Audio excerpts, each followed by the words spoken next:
사랑하는 새나 친구들 반갑습니다. 수요일 말씀을 나눌 신현민 전도사입니다. 평소에 잘해주던 사람이 어느 날 갑자기 번뜩 화를 낸다면 당황스럽겠죠. 반대로 평소에 나를 늘 괴롭히던 친구가 갑자기 살갑게 대한다면 오싹하겠죠. 그런데 어느 날 하나님이 나에게 그런 분으로 느껴진다면 늘 인자하시던 하나님께서 나에게 이해할 수 없는 고통을 주신다면 어떤 마음이 들까요? 오늘 살펴볼 주제는 낯선 하나님입니다. 함께 본문 말씀을 읽어보겠습니다. 오늘의 말씀은 욥기 10장 1절에서 12절입니다. 인생 살기가 정말 괴롭구나. 그러니 내 원통함을 터뜨리고 쓰라린 내 마음을 토로할 것이다. 내가 하나님께 말씀드립니다. 나를 정죄하지 마시고 주께서 무슨 이유로 내게 이러시는지 말씀해 주십시오. 주께서 손으로 지으신 나는 억압하고 멸시하시면서 도리어 악인이 꾀하는 일은 좋게 보시는 것이 선한 일입니까?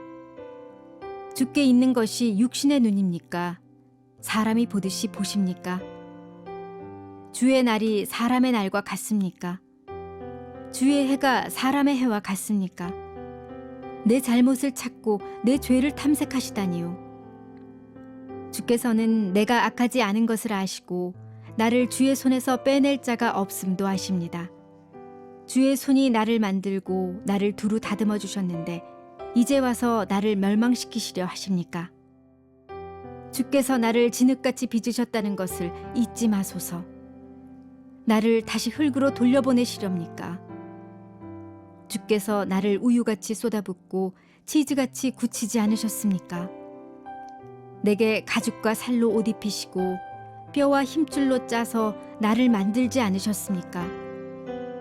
주께서 내게 생명을 주시고 은총을 베푸셨고 나를 돌보시고 내 영혼을 지키셨습니다.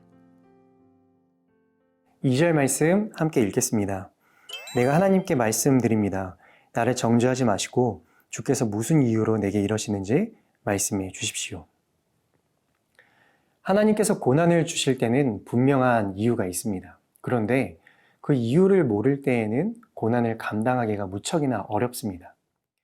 친구들이 죄로 인해 하나님이 욥에게 벌을 내리시는 것이라고 말하자 욥은 자신에게 죄가 있어 하나님이 정죄하시는 것이라면 그 죄를 알게 해달라고 말합니다. 여러분, 욥처럼 하나님이 도무지 이해되지 않았던 적이 있었나요? 제가 예전에 잠시 외국에서 살았던 적이 있습니다. 혼자서 지구 반대편 낯선 환경에 뚝 떨어져 말도 쉽게 통하지 않는 상황 속에서 외롭고 힘겨운 시간을 보낸 적이 있습니다. 그때 제가 날마다 했던 기도는 하나님, 하나님의 뜻을 알려주세요 였습니다. 내가 이곳에 있는 이유, 또 무엇을 해야 하는지 등등. 말씀만 해주신다면 두렵지 않고 견뎌낼 수 있을 거라는 마음이었습니다. 그런데 늘 쉽게 말씀해 주시던 하나님이 어느 날 저에게 이런 마음을 주시더라고요. 너는 뭘 하고 싶니? 이전까지는 경험해보지 못한 하나님이었습니다. 더 괴로웠습니다. 하나님이 너무 낯설게 느껴지고 하나님의 질문이 너무 어렵게 다가왔습니다. 그러나 그때는 몰랐지만 시간이 지나 그때를 되돌아보며 깨달았습니다. 그동안 저는 언제나 하나님은 주인, 나는 종.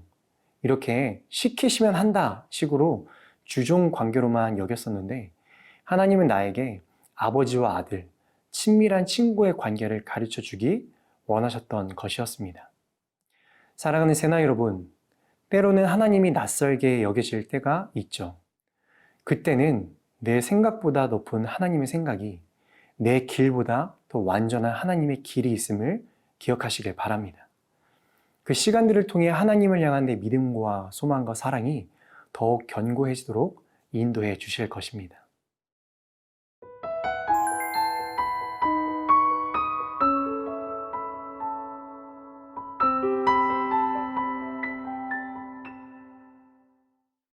(9절) 12절 말씀 함께 읽겠습니다. 주께서 나를 진흙같이 빚으셨다는 것을 잊지 마소서. 나를 다시 흙으로 돌려보내시렵니까? 주께서 내게 생명을 주시고 은총을 베푸셨고 나를 돌보시고 내 영혼을 지키셨습니다. 욥은 자신이 처한 고통을 왜 하나님이 허락하셨는지 이해하지 못했습니다. 하지만 확실히 아는 것 한 가지가 있었습니다. 하나님께서 나를 흙으로 빚으셨다는 것입니다. 사실 창세기를 보면 우리 인간이 얼마나 하나님의 지대한 관심 가운데 지음을 받았는지 알 수 있습니다. 하나님은 6일간 천지 만물을 창조하시면서 인간을 제외한 다른 모든 창조물에 대해서는 오직 말씀으로만 지으셨습니다. 이와는 달리 하나님은 당신의 형상을 따라 흙으로 인간의 형상을 만드시고 그 코에 생기를 불어넣으심으로 생명, 곧 생명 있는 존재가 되게 하셨습니다. 그러므로 인간은 하나님의 특별한 애정의 대상임이 분명합니다.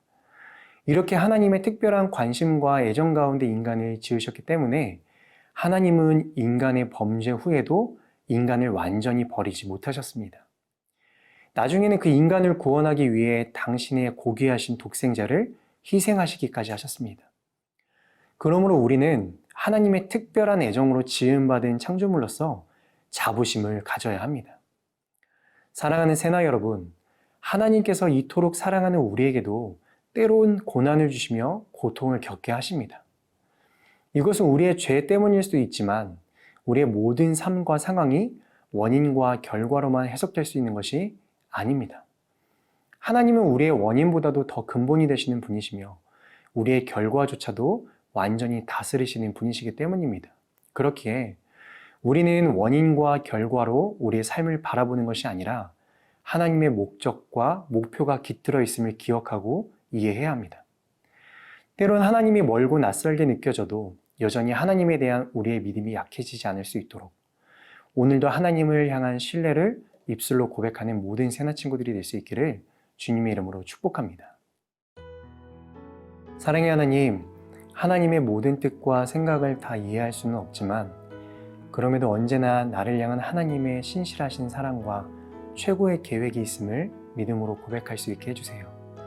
오늘도 하나님의 목적과 목표를 의지하며 살아가는 하루 될 수 있게 인도해 주세요. 예수님의 이름으로 기도드립니다. 아멘.